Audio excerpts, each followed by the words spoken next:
Photographers in Zandvoort for the Dutch Grand Prix couldn't get enough shots of championship leader Jackie Stewart. Jean-Pierre Beltoise driving for Matra and Henri Pescarolo in Frank Williams' team, together with BRM team leader Pedro Rodriguez, just didn't get a look in. Neither did Jackie's teammate at Tyrrell, Francois Sever, even though the young French driver might have been chosen by sponsors Elf as much for his film star looks as for his driving talent. No, the Scot was the undoubted star, the only driver who could keep a Cosworth V8 in touch with the Ferrari, BRM and Matra 12s. Surtees was the third fastest Cosworth-powered qualifier, and he was 7th on the grid.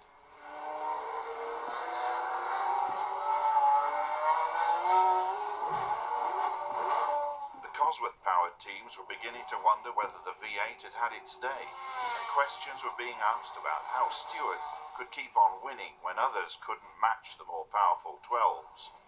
It was down to a combination of driving skill, good design, and superb preparation, but that was too logical an answer for some who were in the mood for an investigation.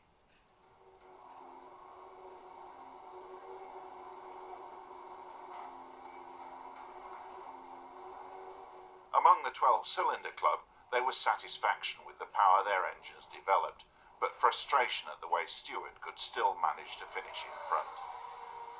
Here in Holland, the final grid had 4 12s in the first 5 places, but third, smack in the middle of the sophisticated superpower units, was an almost mass-produced Cosworth, driven by that man Stewart.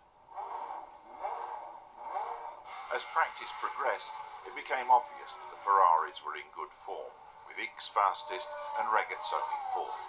Mario Andretti was disappointed to be down in 18th place. The Marches, however, were not among the leaders. Fastest man Peterson was only 13th. Lotus was without Fittipaldi and had just won 72 for Rainer Wiesel.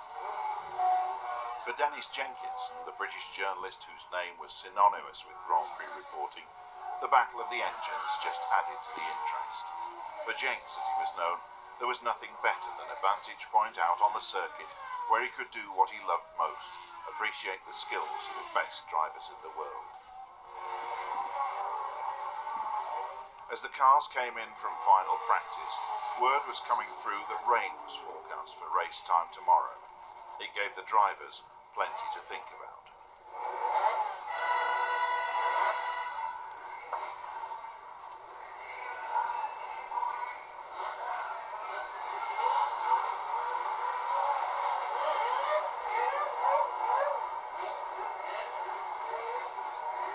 This Grand Prix, however, wasn't just a battle between 12 and 8-cylinder internal combustion engines. It marked the first appearance of the Lotus 56 gas turbine car with its Pratt & Whitney power unit. In the hands of Dave Walker, it proved to need a completely new driving technique. The weather forecasters had been right, and the race started in soaking wet conditions. All of a sudden, it wasn't engines that mattered, but tyres, and Jackie Stewart, together with the other Goodyear runners, had problems. Firestone, who supplied Ferrari, BRM, March, Lotus and Surtees, had a wet weather tyre that was far more effective than that of their rival, and the Goodyear runners were relegated to the role of mere spectators. Even Stewart, who desperately held on to third place in the early part of the race, spun at 1 point.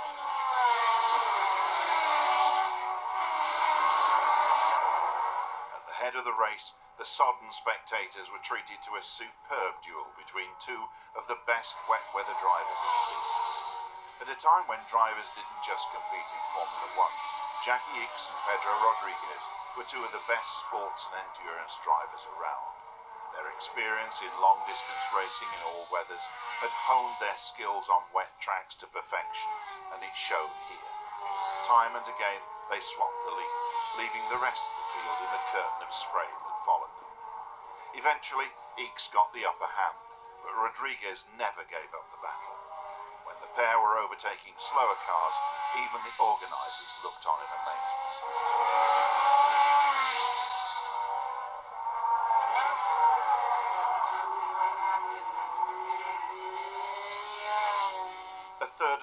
field and either retired with mechanical failures or spun off, but Ickx and Rodriguez drove perfectly.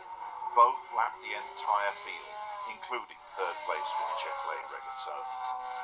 Jackie Stewart, winner of the two previous races and leader in the World Championship, finished a lowly 11th, but he was on Goodyear tyres. The first 8 cars home were on Firestones, so he was really third in class. 3 years earlier, it was Jackie who had the tyre advantage here at Zandvoort. In a similar wet race, his Dunlops had proved head and shoulders better than the opposition.